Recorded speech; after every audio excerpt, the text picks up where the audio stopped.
Hola a todos, bienvenidos a este nuevo episodio en donde queremos hablar sobre las oportunidades y el desarrollo que tienen los ejecutivos mexicanos en un ambiente internacional. Hoy estamos invitando a Salvador Aponte, gran amigo, quien tiene más de 44 años en estar en equipos de tecnologías de información y quien estuvo alrededor de 30 años o quizá un poquito más como CIO de diversas empresas, gestionando y liderando equipos de trabajo en distintas regiones. Hoy queremos hablar con Salvador y con Luis acerca de los desafíos que tiene un ejecutivo mexicano, de cómo ver cómo sí se puede gestionar equipos de trabajo y cuáles son las competencias que tenemos que desarrollar para estar más listos hacia el mercado internacional y de tal manera de que haya mucho mayor presencia de ejecutivos mexicanos en diversas empresas. Entonces les queremos dar la más cordial bienvenida y bueno, muchas gracias Salvador por estar el día de hoy con nosotros. Gracias Edgar por la invitación, un gusto estar aquí con ustedes y pues de un tema muy apasionante, así es que pues muchas gracias. Gracias, Chava. Yo soy Luis de la Vega, también, como saben, he estado mucho tiempo como CIO y también me tocó trabajar con diversas empresas alrededor del mundo, integradas y lideradas por México. Entonces, haremos una plática, una charla muy agradable para el día de hoy, sí. Perfecto. Y bueno, antes de empezar, quisiera preguntarle a Salvador un poco su trayectoria profesional en cómo lideró estos equipos de trabajo con presencia global. O sea, ¿nos puedes compartir un poco tu experiencia, por favor, Salvador? Claro, Edgar, pues mira, es un tema que probablemente, si nos vamos secuencial, pues fue evolucionando. En mis primeros trabajos, pues a pesar de que eran empresas muy grandes y que pues desde las primeras tenían presencia internacional exportando nada más, es decir, no había equipos de trabajo distribuidos fuera del país, ya desde ahí los primeros contactos con pues, los importadores o los clientes en el extranjero traía aprendizajes muy importantes. Y bueno, todo esto evolucionó durante mucho tiempo en pues distintas actividades, principalmente era eso, ¿no? Pues algunos importadores eran tan grandes que había que desarrollarles sistemas a la medida y estar mucho en contacto con ellos para poder pues hacer todo lo que se estaba solicitando. Sin embargo, pues eso fueron, como te decía, los primeros aprendizajes. En realidad, pues no había un equipo de trabajo distribuido ni cosas más sofisticadas. Pero bueno, ahí viene el primero de los retos y que pues si te estoy hablando de pues hace más de 30 años, probablemente pues para muchos no signifique tal, pero en ese entonces no era común que la gente fuera bilingüe. ¿Sí? Entonces el primer reto que había en esos ayeres era el idioma. ¿Y por qué no era bilingüe? Pues porque pues antiguamente no era una materia obligatoria. Para salir de la universidad no tenías que demostrar ningún nivel de inglés, no tenías que presentar certificados ni nada. En realidad, el idioma extranjero no era un requisito para egresar de una carrera universitaria. Y tampoco en las oficinas o en los trabajos para que te contrataran, pues tampoco era un requisito como probablemente desde hace algunos años ya lo es, el que fueras bilingüe. Entonces, en esos inicios, pues el reto de repente era toparte con pues, otro idioma y que pues no necesariamente ellos como extranjeros se preocupan de que los entiendas. Ellos hablan a su velocidad, con su fluidez, con sus acentos, slangs y todo lo que se les puede ocurrir y esperan que tú les estés entendiendo todo pues como si fueras nativo de su ciudad. Pero bueno, esos son algunos de los retos que no tienen nada que ver con la tecnología, pero que son con las primeras cosas que te empiezas a topar. ¿Y a qué voy? Porque no solamente es el idioma, también hay aspectos culturales que empiezan a jugar muy fuertemente. Y también dirán, bueno, pues qué tanto más puede ser en un ambiente de trabajo, las diferencias culturales, y pues sí es algo muy grande, empezando por cosas muy triviales. Por ejemplo, cuando trabajas con personas en Estados Unidos o en Europa, que creo que es en donde está más acentuado, en Europa, en algunos países, no en todos, empiezas a tener un manejo de los horarios que no tenemos normalmente en Latinoamérica. O sea, todo es muy puntual. A la hora que dijiste que empezabas, a esa hora empiezas y a la hora que habías dicho que se terminaba la sesión, hayas o no hayas terminado la conversación, la sesión se acaba. Y ni se te ocurra querer tener una conversación con alguno de ellos cuando su horario de trabajo ya terminó. En algunos casos incluso se molestaban si les enviabas un correo electrónico a una hora en la que ellos ya no estaban trabajando. Entonces son aspectos culturales que empiezas a aprender, pues no porque te los hayan enseñado en la escuela, ni porque los hayas leído en un manual, ni una guía, sino en la vida real empiezas a entender cuáles son esas diferencias culturales que empiezan a pues, normar todo tipo de conversaciones fuera de tu país. Entonces son los inicios los que probablemente cuestan más trabajo porque no estás acostumbrado a esas cosas. Y conste que no he hablado ni del reto del proyecto, ni del desafío, de muchas otras cosas que están ahí involucradas y que vamos a ir platicando más adelante. Es correcto. Comentaste entonces 3 características que uno debe de contemplar para tomar estos roles internacionales o globales. El conocimiento del lenguaje, poderse comunicar correctamente, poder transmitir correctamente los mensajes, el entender la cultura de hacer negocios. Entendemos que nosotros como mexicanos, como latinos, hacemos negocios de manera distinta versus el anglosajón, versus el asiático, versus otras culturas. Entonces tenemos que entender las culturas de cómo hacen negocios, cómo trabajan, y desde luego el uso horario, porque hay culturas en donde trabajan mucho como los mexicanos. En México nos caracterizamos por ser una de las personas que más trabajan en todo el mundo. No sé si eso sea bueno o malo, la verdad, pero así nos caracterizamos versus otras que respetan mucho sus horarios personales, sus horarios de descanso, sus horarios de familia y desde luego sus horarios de trabajo, ¿no? Correcto. No sé si quieras agregar alguna característica, Luis. Yo creo que también podemos preguntarte, tradicionalmente las empresas vienen de Estados Unidos o de Europa a comprar a México, ¿no? Y cuando sucede al contrario, pues es realmente complejo, porque si bien la cultura de esos países de Europa y de Estados Unidos no tienen identificado al mexicano como tal, ¿no? ¿Cómo lo enfrentabas esa parte cuando decías, pues ya llegó el mexicano? Y en ocasiones, a mí me pasó una vez, ¿no? No es el mexicano que yo he visto en las películas, ¿no? Es bueno, sí. Sí, o sea, por alguna razón no es el que yo conocía.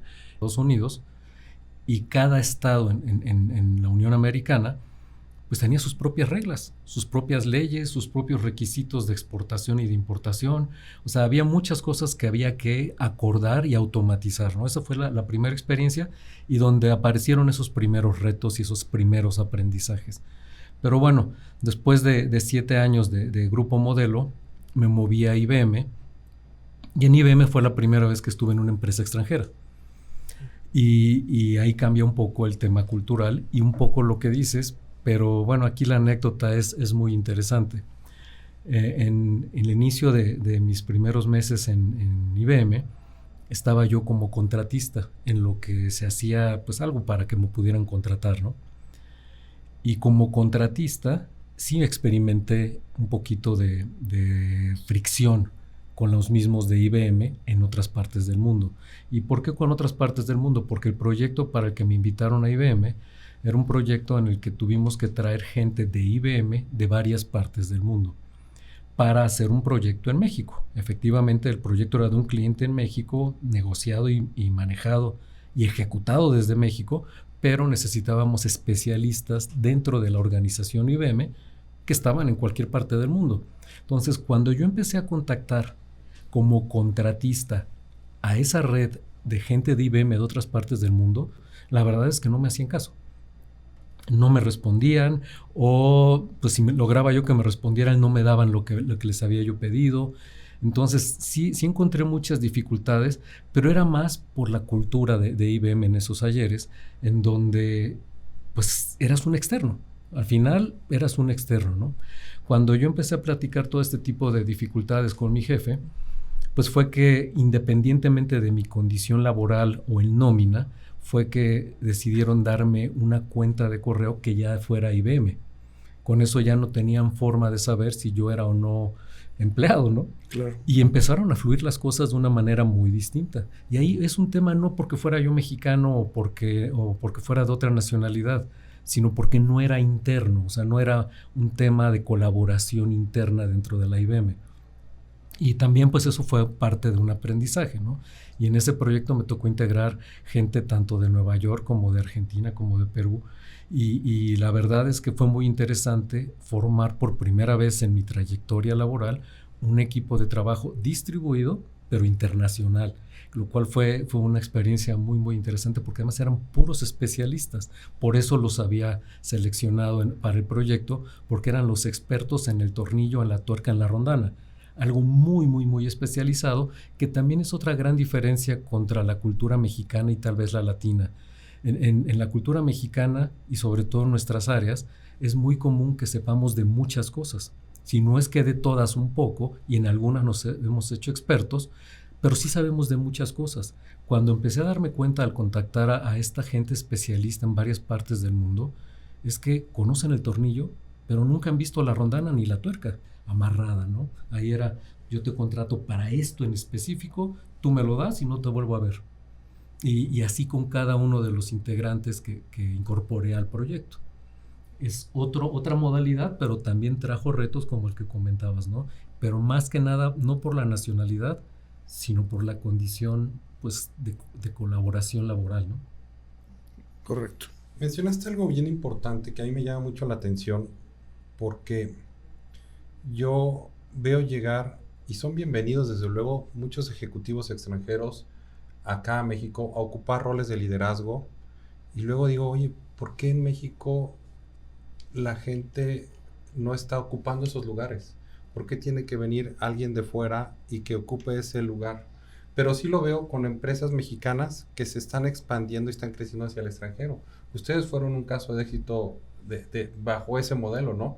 Empresas mexicanas que están decidiendo apostar, incursionar en otros mercados como Latinoamérica, como Europa, como Estados Unidos, y en donde ahí el crecimiento se dio gracias a la correcta instalación de las tecnologías, la correcta integración con empresas que de pronto adquirieron o hicieron algún tipo de alianza, y entonces ustedes empezaron a extender ese mecanismo. ¿Por qué luego no estamos creciendo como ejecutivos, sino estamos quedando en mandos medios?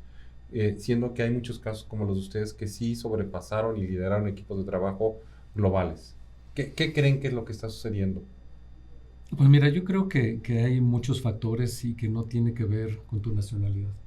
Yo creo rotundamente que el talento mexicano está a la altura de cualquier otro talento en cualquier parte del mundo, sin importar dónde hayas nacido, y que no es un tema de nacionalidad, insisto, ¿no? Es un tema de actitud personal, de talento, de preparación, y de que pues simplemente tengas las ganas. Por eso digo de actitud. Yo creo que eso es probablemente de las cosas más importantes para incursionar en proyectos y en puestos y en equipos de trabajo a nivel internacional. Entonces, bajo ese concepto, pues te podría decir, mi siguiente experiencia fue ya en Manpower, empresa norteamericana. También viniendo de IBM, pues ya sabía un poco cómo eran algunas cosas, pero bueno, acá estábamos como una subsidiaria a la que normalmente ni el corporativo le hacía caso. Era una operación tan pequeña que pues casi dejaban que pues los de México hicieran lo que pudieran, ¿no? Era algo que ni siquiera nos volteaban a ver. Y bueno, justamente lo que logramos en el primer año que me incorporé fue ser la operación de Manpower en el mundo con más crecimiento contra sí misma de los 80 y tantos países donde operaba Manpower. Crecimos más de un 200% en un año. Y cuando hablo de eso es no casualidad, ¿no? Pues tuvimos la coyuntura de que en ese entonces entraron las Afores a México y las compañías de larga distancia a competir con Telmex. Entonces, esos dos sectores de industria tuvieron una demanda de personal temporal tremenda. Y bueno, pues crecimos un 200%, y entonces sí, de Estados Unidos nos empezaron a voltear a ver. Dijeron, ¿qué hicieron? O sea, de la noche a la mañana en un año crecimos un 200%, Y bueno, pues sin pedirles nada a Estados Unidos, cuando normalmente como una subsidiaria, pues dependes de su tecnología, de sus indicaciones, de su liderazgo y de muchas cosas, y como no nos hacían caso, pues lo hicimos solos. Y bueno, ahí nos empezaron a voltear a ver, y ahí por primera vez me invitaron a formar parte de un Consejo Global de Tecnología, que no existía. Decidimos formarlo porque pues nos empezamos a dar cuenta que había oportunidades que no se estaban aprovechando, y una de ellas era que cada país tenía la tecnología que podía. No había nada estandarizado, nada definido, cada quien hacía lo que podía. Y bueno, como México, como operación en México, pues absorbimos también las operaciones de Centroamérica, después el Caribe, y ya en los últimos años, pues ya teníamos la responsabilidad también de Latinoamérica. Llegué a tener 18 países a mi cargo a nivel tecnología dentro del ecosistema de Manpower. Y ahí realmente el diferencial, que por primera vez lo viví, es que ahí sí me reportaba la gente que estaba en todos los países y sí se hacía lo que yo dijera en nuestra planeación estratégica. Entonces, a la hora de que a mí me medían mis resultados, mi contribución al negocio estaba en relación a lo que hiciéramos en conjunto todos los países, y gran dificultad, porque otra de las grandes realidades y grandes aprendizajes es que a pesar de que todos fuéramos subsidiarias, no todos teníamos la misma cantidad de recursos ni la misma disponibilidad de talento tecnológico en nuestros países. Entonces era una realidad que si yo decía, pongamos como estándar esta tecnología, pues había países que no la podían pagar. Simplemente su generación de utilidades pues no daba para poder incorporar una tecnología como la que estábamos definiendo, que era la más adecuada y el estándar más práctico para todos, ¿no? Entonces fue también ir entendiendo la realidad, no solo cultural, sino también financiera, y pues de todos los ámbitos de cada uno de los países, y encontrar el punto medio o cómo un país subsidia y apoya a otros para en conjunto poder empezar a generar esa sinergia y esa estandarización. Entonces, ese es otro reto muy interesante, porque bueno, pues si tú me dices, pertenezco a una empresa norteamericana, pues los norteamericanos creen que porque ellos dicen, pongamos este estándar, este producto, todos los países lo pueden poner al mismo tiempo, con el mismo presupuesto y con todos los recursos humanos para hacerlo. Y la verdad de las cosas es que no es así.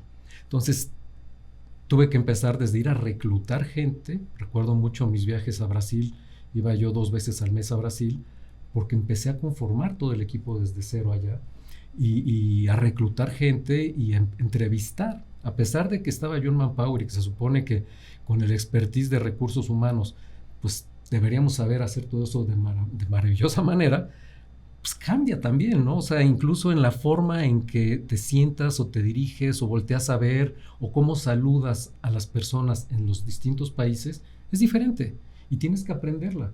Porque si no, entonces te haces más difícil el interactuar y la relación pues a nivel profesional, ¿no? Y te puedes dar cuenta que pues en algunos países, a pesar de muchos años de estar trabajando juntos, te siguen hablando de usted.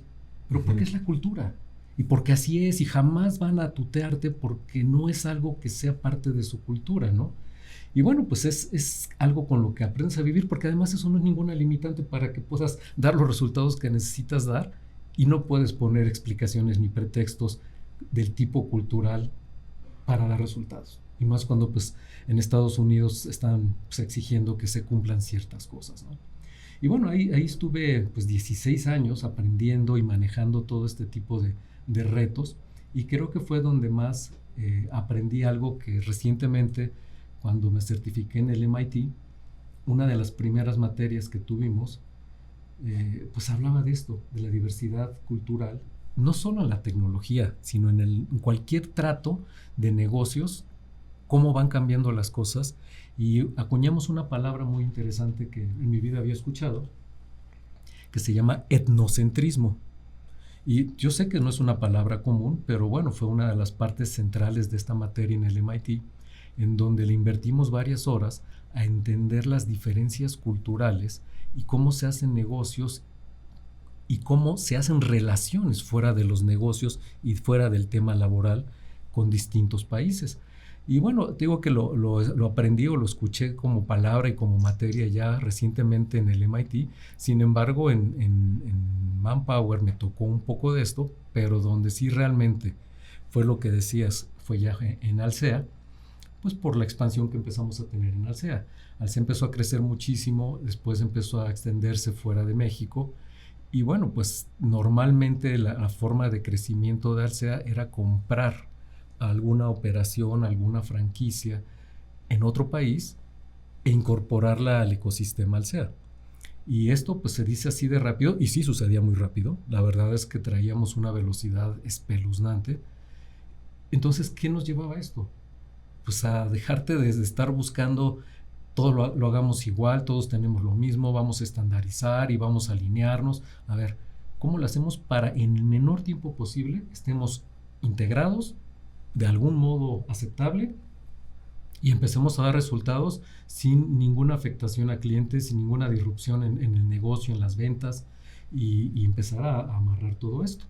Y bueno, pues ahí en términos, pues vamos a decir, de sentimiento, porque pues estás hablando de seres humanos y entre seres humanos pues siempre existe esto, había el tema de a los que Alsea había comprado, pero no necesariamente porque ellos quisieran vender, ¿no? O sea, a veces era pues porque necesitaron vender y llegó la empresa mexicana fuerte, poderosa y los compró. Y no estaban muy de acuerdo los grandes ejecutivos de esa empresa en haber sido comprados, y a algunos sí les dolía que hubiera sido una empresa mexicana, porque no se imaginaban que en lugar de una empresa europea o una empresa norteamericana, llegara una empresa mexicana y fuera quien los comprara. Pero la verdad es que eso era al inicio pues vamos a decir, el rechazo, pero después se daban cuenta que no llegábamos en un afán de conquistadores, ni de que olvídate de todo lo que has hecho y lo que te ha llevado a donde estás y lo vas a hacer ahora como los mexicanos dicen. Todo lo contrario, buscábamos siempre como parte de la cultura de Alsea el ser muy, muy respetuosos de cómo eran las formas y los procesos y la cultura de cada uno de los países, y bajo ese concepto pues ir introduciendo aquello que nos permitiera eficiencia y estandarización. Pero sí, definitivamente nos topamos con algunos casos en donde el rechazo, pues al menos no en oficinas, pero ya en la comida o en el bar en la noche o alguna cosa así, salía en la conversación pues ese sentimiento, ¿no? De que no era su expectativa que quien los hubiese comprado no hubiera sido una empresa norteamericana u otra europea, como en el caso que nos sucedió en España, ¿no? Yo te diría que en España es donde más rechazo llegué a sentir. Increíble, teníamos el mismo idioma, compartimos cosas culturales, las marcas que se compraron en España, pues teníamos muchas que compartíamos en los otros países. O sea, la verdad es que había muchas sinergias y muchas razones por las cuales pues era lo mejor, ¿no? Para ellos y para Alsea. Pero a nivel personal muchas personas pues no estaban de acuerdo, ¿no? Y mucho menos cuando pues empezó a ir gente de México a ocupar posiciones directivas en España. La verdad es que estos amigos son unos pionerazos y que tuvieron el gran reto pues de irse a vivir allá con sus familias y no necesariamente bien recibidos en la realidad. En apariencia, por supuesto que sí, todo es un juego político y todo el mundo se quiere mucho y todos son colaboradores y bla, bla, bla. Pero en la vida real, más de uno de ellos, pues salía de trabajar y no había quien le dijera vámonos a tomar una copa o te invito a comer a mediodía, alguna cosa así. O sea, había un tema de aislamiento porque pues no estaban tan de acuerdo en que llegara la empresa mexicana y haberlos comprado, ¿no? A pesar de que reconocían el tamaño de la empresa mexicana, la presencia, el nivel, pues, de humanismo que tiene la empresa y sobre todo pues una cultura muy sólida, pero sobre todo muy humana, que permitió siempre que las cosas fluyeran en un crecimiento muy, muy acelerado. La verdad es que pues si se imaginan lo que de repente vivimos de abrir 300 restaurantes en un año, pues hablaba de casi todos los días estar abriendo uno, ¿no? Y ojalá y hubiera sido así. Se acumulaban en el segundo semestre casi todos, y a veces había fines de semana con 5 aperturas, ¿no? Y entonces para poder afrontar esos retos y poder pues darle acompañamiento tecnológico a un crecimiento con esa velocidad, pues había que encontrar las maneras de colaborar y de dejar a un lado todos esos rechazos y todos esos temas, y pues obviamente dependía mucho del liderazgo de quienes estábamos pues manejando todo esto, ¿no? Sí me topé con muchas personas que decían, pues si nosotros somos los grandes, somos los corporativos, van a hacer lo que nosotros digamos.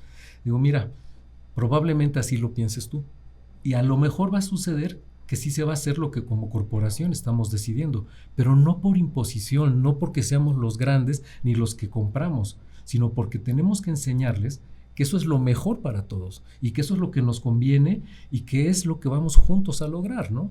Y entonces empezar a encontrar cuáles eran los motivadores para las personas en cada uno de los países y dentro de cada país en cada uno de los puestos, porque pues de repente dirás, pues llegas como directivo y traes pues un nivel importante en cuanto a las decisiones que ya están tomadas para ejecutarlas y compartirlas y hacerlas realidad.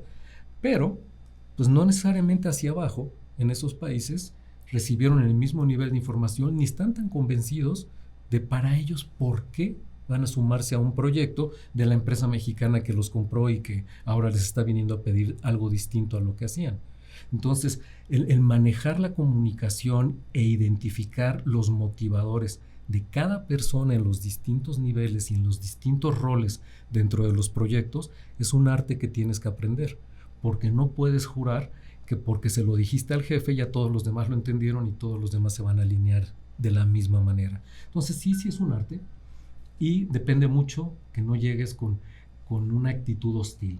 Aunque la compra pudiese haber sido hostil, lo importante es que como ser humano te comportes pues como tal, con tu educación, principios, la palabra sin ninguna discusión, respeto.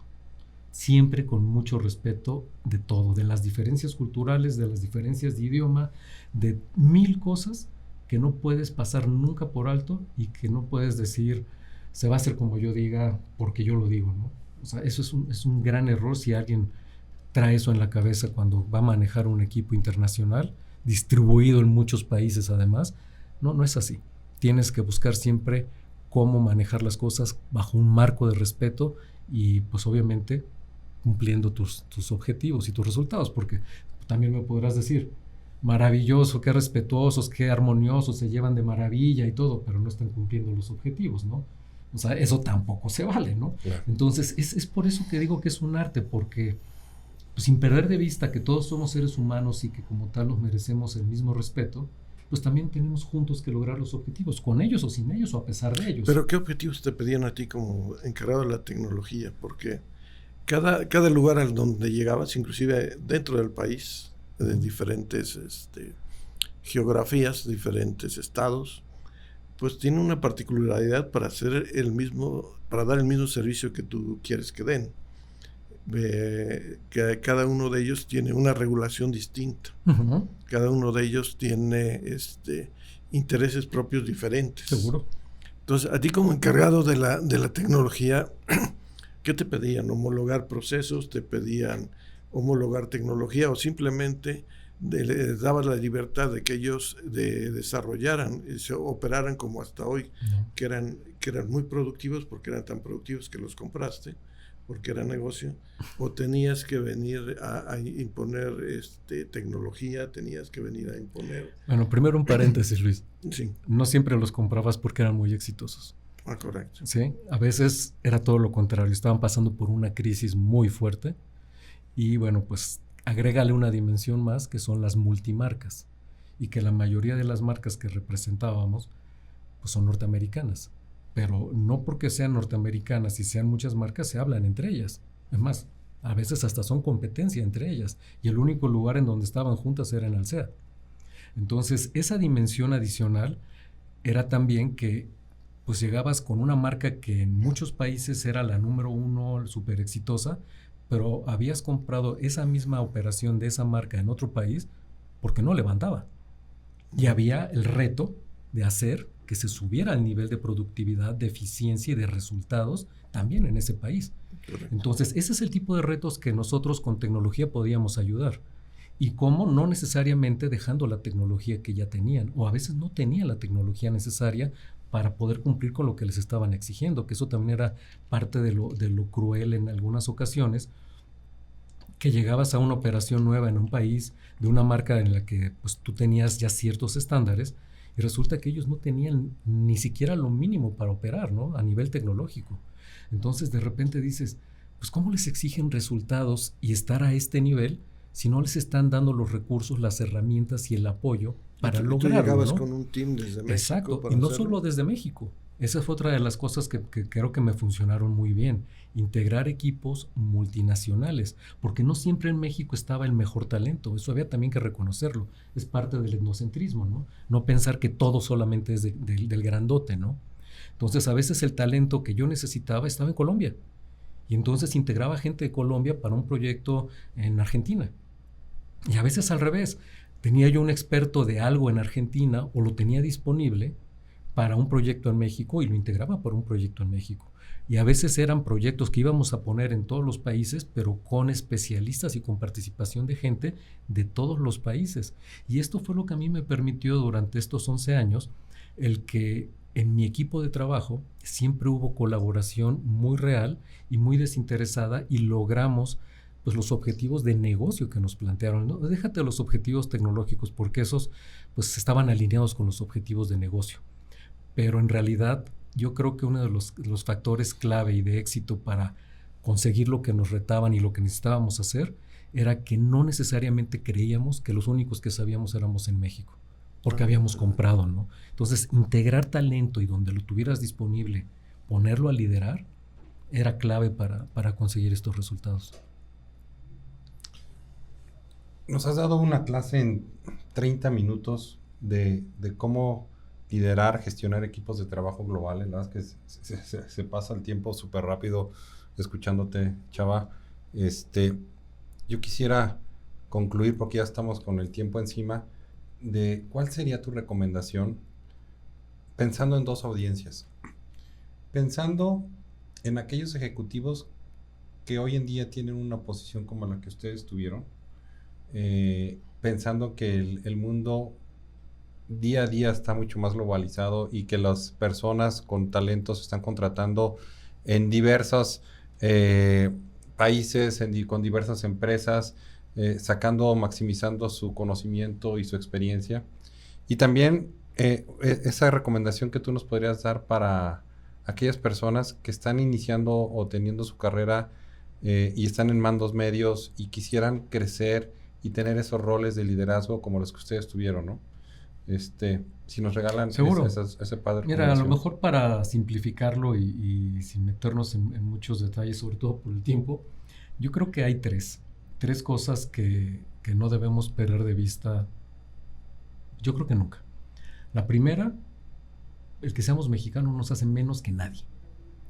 Realmente nuestra nacionalidad, nuestro orgullo de donde hayamos nacido, ahí está. Y qué bueno que la tengamos y qué bueno que sea importante porque nos da raíces y fuerza cultural, familiar, muchas cosas. Pero profesionalmente no nos hace menos que nadie. Ni porque hayamos estudiado en una escuela no de la reputación de las que hay en otros países, nada. O sea, realmente que nos lo creamos. Lo importante es el talento, lo que realmente traes dentro de ti, independientemente de tu nacionalidad. Entonces, la primera recomendación, no se hagan menos porque no somos menos que nadie. En ninguna parte del mundo haya alguien que por ser mexicano es menos que otros. Es más, hay 20,000 ejemplos de mexicanos exitosos haciendo lo que saben hacer y creciendo y saliendo adelante. La segunda recomendación, y que la pongo en segundo término, pero probablemente esté a la par de la primera, es nunca nos olvidemos de que todos somos seres humanos. El respeto entre los seres humanos es vital para cualquier relación, ya sea personal, ya sea laboral o de cualquier índole. El respeto es la base de cualquier relación. Y si estamos hablando de multinacionalidad y de estar con equipos distribuidos en varias partes del mundo, el tercer aspecto es reconozcamos las diferencias culturales, sociales, laborales, legales de cada uno de los países. Estudiemos, preparémonos, entendamos qué cosas no son bien vistas en un país que en el otro probablemente sí. Yo me acuerdo muchísimo alguna vez que llegué al corporativo de Manpower en Estados Unidos por primera vez, y pues en aquellos ayeres se empezaba a acostumbrar, hoy es ya de todos los días, saludar de beso a las mujeres, ¿no? Bueno, sacrilegio. En Estados Unidos fue algo que impactó muchísimo el que llegara el mexicano a besar a sus mujeres, ¿no? Cuando para uno puede ser muy normal, allá no estaba bien visto, ¿no? Entonces, pues aprendes ese tipo de tonterías, pero tienes que aprender y prepararte, ¿no? Y ahí fue donde empiezas a entender que no solo es eso, hay otras diferencias sociales y laborales que tienes que aprender y respetar, porque con esas es con las que te vas a poder mover mucho mejor. Y bueno, obviamente el nivel de conocimiento tecnológico es otro tema diferenciador. Hay países que se han especializado muchos profesionales en analítica de datos, otros que están creciendo muchísimo en inteligencia artificial, otros que son unos expertazos en modelos financieros, en fin, en distintas cosas, y que también empieces a reconocer que hay niveles de especialización y talentos muy especializados en algunos países, y que pues si tienes la oportunidad de incorporarlos en tus proyectos, pues ahora sí que apalancando con su expertise, pues es algo que es muy valioso para hacerlo. Y ahí lo dejo en 3 recomendaciones. Obviamente, pensemos mucho en que como seres humanos nos debemos respeto, y te digo que casi a la par, no somos menos que nadie, y definitivamente el que encontremos y aprendamos a manejar esas diferencias que ahí están, nos gusten o no nos gusten, es parte del éxito para allá. Por supuesto, atrás de ti viene toda tu preparación, tu talento, tu profesionalismo, en fin, 20,000 otras cosas, ¿no? Pero podrás tener todas esas otras 20,000, pero si no tienes cuidado con estas otras 3, probablemente no te vaya muy bien. Yo solo agregaría que a veces se nos olvida que al lugar donde llegas forma parte de tu empresa. Entonces es tu interés que ese lugar donde llegas sea un éxito, porque al final suma hacia el éxito de tu empresa. Entonces no los veas como conquistador, no lo veas como nada. Uh-huh. Velo como parte de tus compañeros de trabajo como cualquier otro. Ten en mente que necesitas que esa empresa a la que estás llegando ya es tu empresa y le tiene que ir bien. Entonces dijo algo Salvador muy, muy importante: si está aquí o si está en Europa o si está en Estados Unidos, la persona ideal, convéncelo de que él forma parte de tu empresa y tú vienes con él a hacer que su empresa sea tan exitosa o hasta más exitosa que la que tú tienes en tu país natal, ¿no? Luis, Chava, ¿dónde los encontramos? Pues yo estoy en Guidance Research, como ustedes saben, entonces nuestra página está al aire, guidanceresearch.com. Perfecto, pues acabamos de formar YOL Tecnología, que es pues la empresa con la que estamos arrancando este año, que tiene todo el soporte y sustento del CIO Club. A nosotros nos pueden encontrar en yol.mx. Ahí es donde está nuestra información, donde ahí nos pueden contactar. Y bueno, pues con mucho gusto estamos con el propósito de compartir toda esa experiencia, todo ese conocimiento que también tenemos como cúmulo de todo el CIO Club, de más de 300 profesionales CIOs. Y bueno, pues ahí es donde estamos justamente emprendiendo en esta nueva etapa de vida. Buenísimo. Pues muchas gracias a los dos. Gracias, Luis. Gracias, Chava. Gracias, Chava. Gracias a todos ustedes. Excelente episodio. Y bueno, pues nos vemos en el próximo. Cualquier duda, cualquier comentario, estamos en TVO ahí, o en el canal de YouTube, o mismo, como dijo Luis, en guidanceresearch.com. Muchas gracias. Y te imaginas. Y te imaginas. Muchas gracias.